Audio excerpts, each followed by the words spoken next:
প্রিয় বাংলাদেশ, প্রিয় দেশবাসী, ভাই ও বোনেরা, আজকের এই অনুষ্ঠানের সম্মানিত সভাপতি জনাব মির্জা ফখরুল ইসলাম আলমগীর, মঞ্চে উপস্থিত নেতৃবৃন্দ, সামনে উপস্থিত আমার প্রিয় সহকর্মীবৃন্দ, আসসালামু আলাইকুম।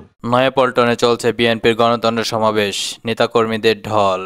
গত 15ই সেপ্টেম্বর এই সমাবেশ হওয়ার কথা থাকলেও দুর্যোগপূর্ণ আবহাওয়ার কারণে মঙ্গলবার 17ই সেপ্টেম্বর বেলা 2টার দিকে তা শুরু হয়েছে। ওনার এই কথাটা বুঝতে পারলাম না, উনি কি বলতে চান। ওই জায়গায় বসে, ওই অবস্থানে বসে ওনার মতো ব্যক্তি এই কথাটা কি করে বলেন? বিএনপির কেন্দ্রীয় কার্যালয়ের সামনে অনুষ্ঠিত সমাবেশ দেশের বিভিন্ন প্রান্ত থেকে আসা নেতাকর্মীরা অংশগ্রহণ করেছে। তীব্র রোদ উপেক্ষা করে খণ্ড খণ্ড মিছিল নিয়ে রাজধানী এবং আশেপাশে বিভিন্ন জেলা থেকে সমাবেশে আসেন নেতাকর্মীরা। তাদের মাথায় বাঁধা ছিল জাতীয় পতাকা, হাতে ছিল দলীয় পতাকা। বেলা 2:30টায় ওলামা দলের আহ্বায়ক সেলিম রেজার কোরআন তেলাওয়াতের মধ্য দিয়ে সমাবেশ শুরু হয়। এর আগে সকাল থেকেই রাজধানীর বিভিন্ন এলাকা থেকে বিএনপি ও দলটির অঙ্গ সহযোগী সংগঠনের নেতাকর্মীরা খণ্ড খণ্ড মিছিল নিয়ে নয়াপল্টনের সমাবেশস্থলে আসতে থাকেন। পরে সমাবেশ মঞ্চে বিএনপির সাংস্কৃতিক সংগঠন যশাসের কর্মীরা প্রথম বাংলাদেশ আমার শেষ বাংলাদেশ, জীবন বাংলাদেশ আমার মরণ বাংলাদেশ সহ বিভিন্ন দেশাত্মবোধক গান পরিবেশন করেন। বিএনপির প্রচার সম্পাদক সুলতানা সালাউদ্দিন টুকুর সঞ্চালনায় সমাবেশে লন্ডন থেকে ভার্চুয়ালি যুক্ত হন। প্রধান অতিথি হিসেবে বক্তব্য রাখেন বিএনপির ভারপ্রাপ্ত চেয়ারম্যান তারেক রহমান। নেতাকর্মীদের তার বক্তব্য দেখাতে সমাবেশ স্থল ঘিরে বিভিন্ন পয়েন্টে ডিজিটাল ডিসপ্লে লাগানো হয়েছে। এতে সভাপতিত্ব করবেন দলের মহাসচিব মির্জা ফখরুল ইসলাম আলমগীর। এছাড়া বিএনপির স্থায়ী কমিটির সদস্য ও সিনিয়র নেতারা বক্তব্য রাখবেন। সমাবেশ থেকে যে বার্তা দেশবাসীর কাছে পৌঁছে দিতে চান বিএনপির নেতারা।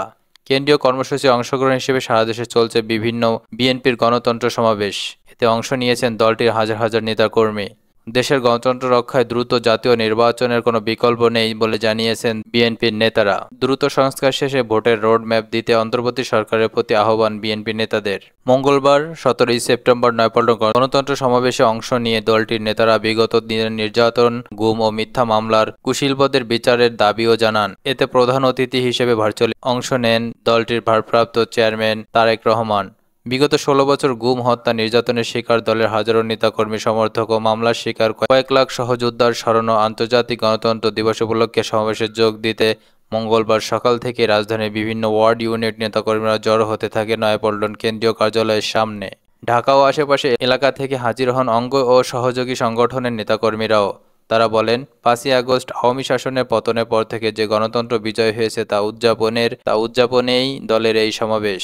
সমাবেশে অংশ নেওয়া বিএনপি নেতারা বলেন, জনগণের ভোটের অধিকার নিশ্চিত করতে অতীতের ধারাবাহিকতায় আগামীতেও কাজ করবে বিএনপি। শীঘ্রই সুষ্ঠু নির্বাচনের আয়োজনের দাবিও জানান তারা। দলের শীর্ষ পর্যায়ের নেতারা বলেছেন, এই সমাবেশ থেকে ন্যায় বিচার, সুশাসন ও সুষ্ঠু গণতন্ত্র চর্চা বার্তা পৌঁছে দেওয়া হবে দেশবাসীর কাছে।